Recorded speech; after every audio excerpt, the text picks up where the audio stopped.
The snow can come down at over 1.5 meters a day, and when it doesn't matter what you've done with your tent, you will be buried. The winds can reach in excess of 100 miles an hour, and with wind chill that can take your temperature down to minus 55. It's one of the most beautiful and at times inhospitable places on the planet, the highest, windiest and coldest landmass on Earth.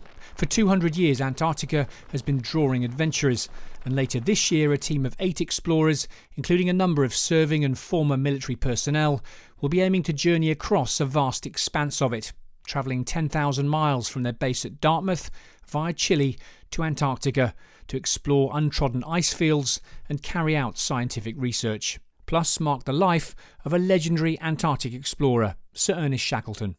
The terrain is simply unforgiving. It's like trying to haul up the Khumbu ice field on the slopes of Everest.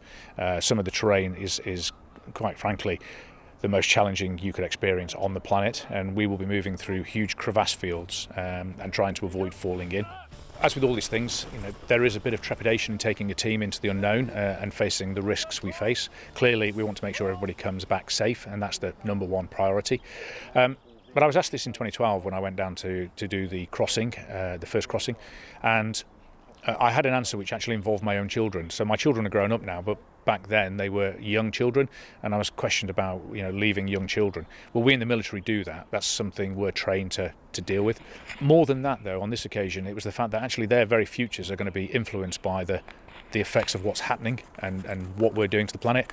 So it's important we understand what we're doing to the planet. So it's critical to them and their children in turn as to what we do about what we're doing with the planet in order to make it a better place for them in the long term.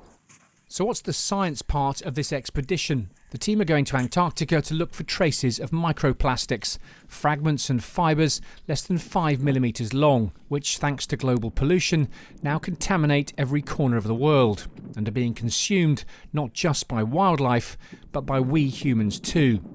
Recently, the MOD published a detailed strategy on climate change and sustainability, and the general behind that report is a patron of this expedition. The fear is that too much microplastics affects our abilities to digest because it doesn't break down. So actually, it's like eating plastic in some respects. Tiny bits of it, which we don't notice, but it can't be doing us any good. So understanding how much of the world is covered in microplastics. So a project was done by a university we're linked up with on Everest, finding microplastics at the top of Everest. Finding microplastics in Antarctica is what we're looking to do. How much is there, and how much of a concern should we have about it? The team aim to land at Portal Point on the Antarctic Peninsula sometime in December. From there they'll head upwards, climbing 2,000 metres through crevasse fields to an area known as the Forbidden Plateau. They'll then attempt to navigate their way down to Foyne Point on the east coast of the peninsula, probably via the Evans Glacier. Here they'll carry out repairs to a GPS transmitter, which helps record the movement of bedrock, an indication of how much ice is melting due to global warming. At Foyne Point they'll also hold a special ceremony, toasting the life of Sir Ernest Shackleton at a spot overlooking the Weddell Sea and the site of his famous endurance expedition of 1915. With the outward leg complete, they'll start their return journey, hauling their sleds back across the Forbidden Plateau to Portal Point, undertaking more scientific research along the way, a gruelling round trip of around 300 kilometres. And at that point, that should be around the 5th of January 2022, which will be 100 years to the day of Shackleton's death on board the Quest vessel, his motor vessel for the Quest expedition.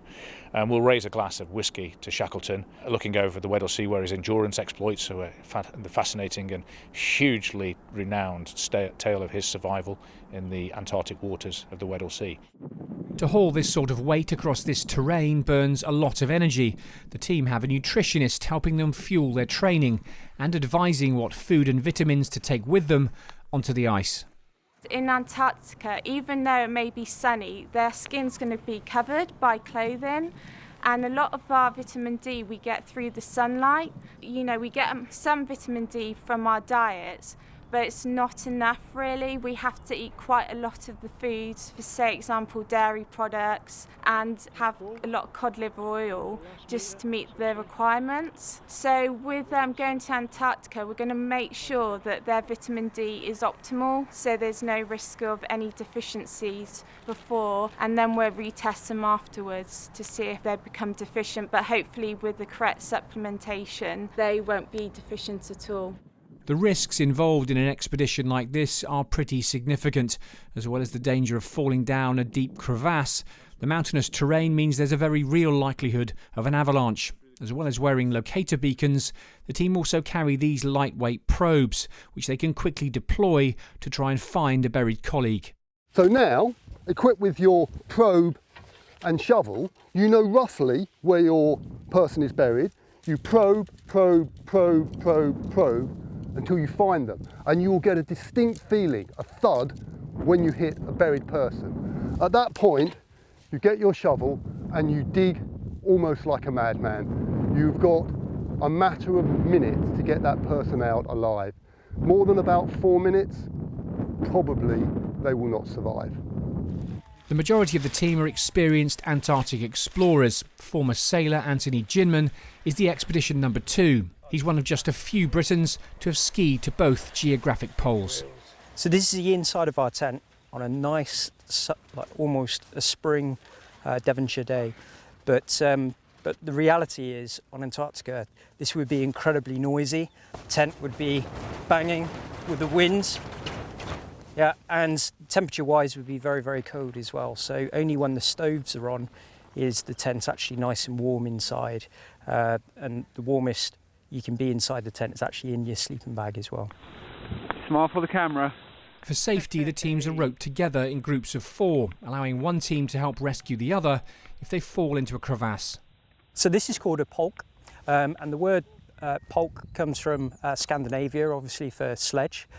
So this is a sledge that I've used on previous Arctic expeditions, and it just gives you an example of what we use to pole all of this gear.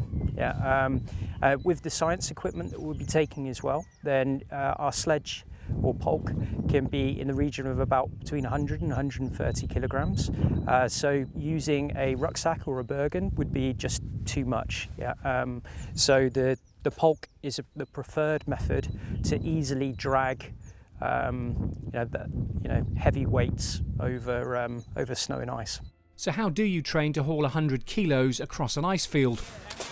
Well, here in Devon, you have to improvise and head to the beach, in this case Slapton Sands, as Richard Simpson, a former signaller, showed me. We're simulating using these tyres of pulling the polks across the Antarctic Peninsula for around about 280 kilometres. Yeah, how many hours a day are you expecting to be doing this for? Yeah, well, I'm expecting at least 12 hours a day. Wow. Experience counts an awful lot, and that's why the expedition lead has chosen the people that he has done for the experience. Have you had a good breakfast? I have. Good, because it's your turn next. There you go, leading from the hips. Good. Man alive. Okay, so the poles that you got in your hand, Yeah. try using it as like 2 handrails. So sticking them both at the same time and leaning forward. Get your poles a little bit more forward. The sun will be setting soon. Keep going. Doing a fine job. This is amazing. You make this look really hard.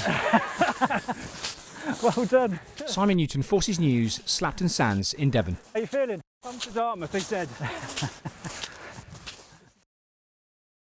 If you enjoyed this video, don't forget to like and subscribe to our channel.